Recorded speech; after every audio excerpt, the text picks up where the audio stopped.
Thanks for having me. I appreciate it. Wow, my voice is a little louder than his, isn't it? Well, I'm excited because just talking with everybody, I found a couple of families that have never been to a race before. I guess you all finally decided wherever there's 100,000 people, we ought to go see what's going on, right? I was listening to AM radio on the way in, and I listened to the AM stations kind of talk about, hey, you know, that racing, they were advertising the racing and they were using a horn in the background, like honk honk. They said, well, I guess those NASCAR cars don't have horns. But it was a lot of fun to listen to the Chicago media, realize how big this race was. And you know, we'll be starting today with qualifying at 11 o'clock. So I know you're going to enjoy your donuts and coffee here. But at 11:05 today, we start qualifying. Now this is a good track for our family farmers race car. We finished 4th the last race here, which was around 2 months ago. The race is televised live on ESPN, so this is a really big deal. And once again, you know, the object is to go as fast as you can and win the race. But just to give you all a little insight on our sport, we do run what's called Sunoco Green E15 ethanol. So all of you farmers can see your hard work at work. So when we're out there on the racetrack, you never know, it could be some of your corn kernels, some of your starch. And you have no idea. Now the fuel is blended up around New York by Sunoco. Sunoco has always been the fuel maker, but not always. Back in the day, we had Union 76. But I think it's exciting for all of you to know that, you know, that's probably your hard work out there. It means a lot to me, and you know, we'll have a good day and just take a lot of pride in the race. My goal every week is to be competitive and run as well as I can. So that means I want to do everything in the top 10. That 11th is just so aggravating, you know, or 6th and 11th is like a fly in your ear. So you always want to be in the top 10, always in the top 5, and I got a lot of pride for the family farmer's car. I know when I'm out there running, y'all are watching me, and I enjoy pressure. The more pressure, the better it is. So since we've got a lot of new people here, just to bring you up to speed on the program, this program was started a little over 3 years ago, and I've been to probably 7-8 farms, been to probably 7-8 ethanol plants, and I worked hard for all of you in Washington, D.C. on part of Illinois and CGA, and I've really enjoyed myself, and I realized that not just was I excited to have the family farmer's name on the side of the car, but I had a passion. It started early when I realized, you know, that I create some sayings for all of you. I say there's mothers, fathers, sons, and daughters, and there is that group back there. And so I really represent y'all and do a lot of work, and I enjoy it. Been to a lot of places and learned a lot. I can talk forever, and sometimes they'll grab a hook and pull me off. So this is new to a lot of you. Does anybody have any questions about our sport? Does anybody have questions about you know, the NASCAR racing, or why we go in circles, why we don't make right-hand turns? We do race road course. We race 3 of them a year. We run Watkins Glen, New York. We race Circuit Jacques Villeneuve up in Montreal, Canada. We race Elkhart Lake, Wisconsin. So they do have corn and soybean in Canada. I thought it was only right here in the United States. Yeah, right. Midwest, my home is St. Louis. What are you thinking, Trish? Well, I'm thinking, who has questions for Kenny? Surely you want to know some sort of insider NASCAR question, right? Okay. Yes, sir. Do you ever get mad at any of the other drivers while you're out there? Oh, if I could carry a 22 and shoot your tires out, yeah. How dare anybody think they're better than me? It's no different than going down Interstate 55 here. You know, it's like when you get closer to the cities. You know, when you live out in your farms, man, it's so easy. You just pull out, run 45, 50. I'm going to mosey on into town. You get on that damn Interstate 55, get close to St. Louis or Chicago, it's game on. You better get up on the wheel. So yeah, there's some drivers out there, they think they're better than me. And it's funny. So yes, I get mad. And but you got, the thing about it is, it's a great question because we have a driver right now in the Sprint Cup Series and the Nationwide Series, a good driver, Kyle Busch. And some say that he lets his anger get the best of him, but he's a very good driver. So you need to balance that. Yeah, we can't have road rage. Although if somebody's done you wrong, we do get it. And we have. And one thing I've learned is a lot of us have a memory like an elephant. They say an elephant never forgets. Well, that's the same as us. So somebody might get us, and I might get you back a month from now, and they'll go, "What was that all about?" I'm going, "Remember?" So yeah, we have those, especially on smaller tracks. Track like this, we're running 200 mile an hour. You don't play around on a track like this. We wait till the slower tracks where we're only going like 100. Anybody else have any questions? Yes, ma'am. How much do you rely on the voice in your ears? Yeah. Oh, we do a lot. Those are our spotters. And, two-way communication is very important. So, what was interesting is I talked to you earlier, and you went to the Richard Petty driving experience. So you know that we just don't go in circles. We're going as fast as we can go, and we're on the borderline of wreck heat every lap. My goal as a race car driver is every corner I attack to find the limit. As soon as my car starts wiggling, then I know that's it.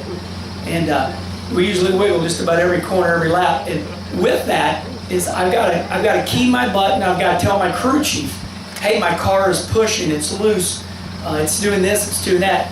So two-way communication is big to get the car going faster. And then also when they tell me it's time to pit, you're going to run out of gas, pit now. Or, hey, there's oil in turn one, slow it up. So, yeah, if I lose my radio, I become, remember that movie where, like the soccer ball on the island? You become a ball on an island. If you're out there and you can't hear nobody, it's like, nobody hears me, So then you start using a little old school where you put your hand on the door or you plop your roof, and so if you lose that radio, it gets a little scary. Anybody else? Yes, hey buddy. How many laps is the long race? How many laps is the race? Watch this. I got a piece of paper. And you know why? Because I race a lot. When this year's over, I will run about 73 races. So I race a lot. Our race today is 200 laps, 300 miles. Now here's the key. That's a great question. I'm going to elaborate a little bit on that. A track like this, every restart, like when they drop the green flag, you want to get on your feet. It's exciting because we're side by side. And then the race will get going, and then you might try to get your game out, start playing, because we'll get spread out a little bit. But remember that there's always a race within a race. So like you'll want to watch me the whole time, and if you get scanners, you want to listen to what I'm doing. It's just like baseball. I'm a huge baseball fan. Some people think, baseball can be boring, but if you know the pitch count, if you know it's 2 outs, 2 strikes, you know that he's going to be running from first. So remember that about racing. It's not just us going around. So that's a great question. Oops. There. Oh my God, I can't hear myself. And I love talking. I can hear myself. But watch the race, put scanners on, know that it's not about the car just going around in circles. It's a lot about strategy. Sometimes we'll pit, and you'll say, why did you pit? We'll pit to fill up with ethanol. That way we can go to the rest of the race. Some of the guys might have to pit, and I get to stay out on the track and might win. So it's a lot more than the car going around in circles. We've won nine races, so I'm looking for my 10th win today. And so yeah. What's the last one you won? Where at? The last race I won was 2 weeks ago in Peoria, Illinois. Yeah, we've won 11. We run hard. We race a lot. We won a championship this year. We're getting a big trophy this Thursday night, Granite City, Illinois. It's called the Summit Modified Mania. So Thursday night we'll be picking up a big championship trophy. We race all over the United States. Obviously, our car here is the most popular one. We've run 11 races this year. Our best finish was 4th 2 months ago. But we run a lot of the grassroots track and meet a lot of the farmers. We own a little dirt track here in Macon, Illinois, down by Decatur. So we had a family farmers night there. A lot of the farmers showed up. So yeah, we won. Actually, I shorted myself. I won 12 races this year. Yeah. we start out at the start of the year at the Daytona 500. And then, so we race a lot. How many sets of tires you get? 3, 2? We get 6 sets. The weekend. Yeah, 6 sets. Tires. How many tires? do Yes, you get? he asked how many tires do we get for the race? So we're given 6 sets of tires, and the tires are $2,000 a piece. So you don't want to get a flat, you know. So but it gives you strategy. So we used 1 set in practice, and then we simulated a qualifying run yesterday on 1 set. So we've got 4 sets brand new, and 1 set with like 2 laps on them. So, yeah. 6 sets in the Sprint Cup Series. Tomorrow's race, it's unlimited. Yes, sir. How many laps do you get on a set of tires? That's a good question. How many laps do we get on a set of tires? Well, when they're brand new, they're fastest. So you want to put on a brand new set of tires, and they'll go like a second quicker. Then the more laps you run on them, the older they get. So once you get about 25 laps on a set of tires, you really don't want to put them on anymore. Actually, if I put a new set of tires on in practice and run 10 laps on them, I really don't want to run them again. Save them for something, that might happen later on in the race. So yeah, you don't get much out of them. I just want to, do you have any aspirations to jump up to the Cup Series if the opportunity? Well, that's a great question, because there is a generation gap. I've run 13 full years of Sprint Cup. I got 344 starts. So actually I'm approaching 900 NASCAR starts. But, that's a great question to ask the National Corridor Association. Here's the deal, and I'll just be very blunt with you. It's a very expensive sport. Yeah. It's probably the most expensive sport in America. And those cars, money buys speed. The problem with our sport is everybody wants to go Sprint Cup. And then when you tell them how much it costs, they're like, okay, maybe we'll just stay in this nationwide series.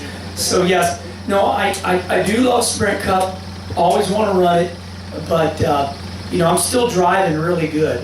Like I said, I run in the top 10 every week, but I do got over 13 years of full-time Sprint Cup. Actually, for the people that are new, my last claim to fame in the Sprint Cup Series, I run second 3 times, never won a race, but I pushed Dale Earnhardt. When you run Daytona and Talladega, you run over 200 miles an hour. Well, so me and Dale Earnhardt run first and second. So Dale says I pushed him. He didn't know. It's sad now, but I pushed him to his last win in 2000. So then we lost Dale Earnhardt in 2001 or 2000, but so yeah, run second in my last race and pushed Earnhardt to his last win. So it's funny, I'm more famous for running second, pushing Earnhardt. The Alabama people, they love me. Kenny Wallace, we love you. I'm like, why do you like me? You run second, Earnhardt. Yeah. Anybody else? Oh, yeah. Hey, buddy. Do I make a lot of money? Yes, I do. Yes. That's a great question. You know what's great is that everybody wants to know that, but only the kids are just very naive, They're just like, they think what grown-ups think. You know what Dad makes. You probably hear, we gotta go to the darn bank and get this loan for this fertilizer and seed, and then, this wind, this hail's gonna take out, yes. So he probably listens. So yeah, I make a lot of money. I don't make it driving the race car. I drive the car free because I like to do it. So yeah. Yes. What's the car worth? What's the car worth? Well, it's that old saying, Emmanuel labor. So if we charge ourselves for labor, it's no different than you saying, how much do you got in planting season? Well, do you farmers count your time? You probably don't. So that's the trick question. How much is the car worth? Will we be able to sell it what we got in it? So our sport is no different than farming. It's passion. You know what I mean? So the car, it's like how much do we spend on a car to build it? About $100,000, easily. Actually more than that. Oh yeah, well, because you got 60 grand. If you're paid for the motor, it'd be 60,000 for the motor alone. And Per then race? Per race. Yeah, you can't run an old motor. Who makes the motor in your car? who makes my motors? There's a guy out of, not a guy, but a company. It's called Triad, Triad, out of Mooresville, North Carolina. Yeah. Yeah, and my motor, Kyle Busch's number 54, are the same. Well, listen, I know we can talk forever. Thanks for being here. Enjoy it. I know we got a lot of new people. I want to thank everybody in Illinois, especially soybean, corn. I know there's a lot of you farmers that use your checkoff dollars. I hope you're proud of us. We work really hard, and we feel like it's a great venue to get our message across. I love y'all. I appreciate it very much. Thanks. Sign some autographs.